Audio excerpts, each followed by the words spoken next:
What happens if Iran closes the Strait of Hormuz? This narrow waterway in the Middle East may look small on the map, but it carries about one-fifth of all oil traded in the world. Every day, millions of barrels of oil from Saudi Arabia, Iraq, the UAE, Kuwait, and Iran pass through this single choke point before reaching global markets. If Iran blocks or mines the strait, the impact would be immediate and global. Oil tankers would stop moving, insurance costs would skyrocket, and energy markets would panic. So how much could oil prices rise? Energy analysts say oil could jump by $20 to $50 per barrel within days. That means crude could surge from around $80 to somewhere between $100 and $130 per barrel.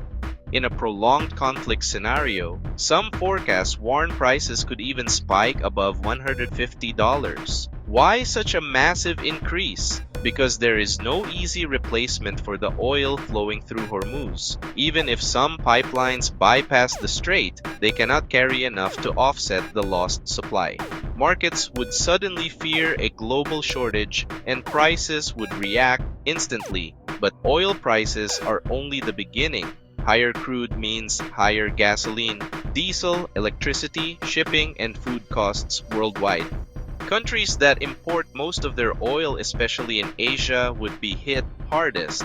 For nations like the Philippines, fuel prices could rise dramatically, driving inflation across transport, goods, and basic necessities. History shows that oil shocks often trigger economic slowdowns or recessions.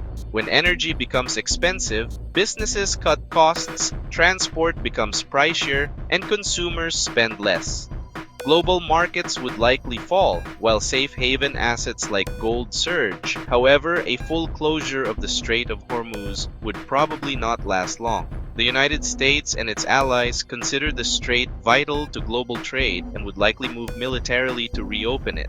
Strategic petroleum reserves could also be released to calm markets. Still, even a short disruption could send shockwaves through the global economy. Oil markets react not only to actual shortages but to fear of shortages, and fear alone can drive prices sharply higher. So the real risk is not just blocked ships, but global panic in energy supply.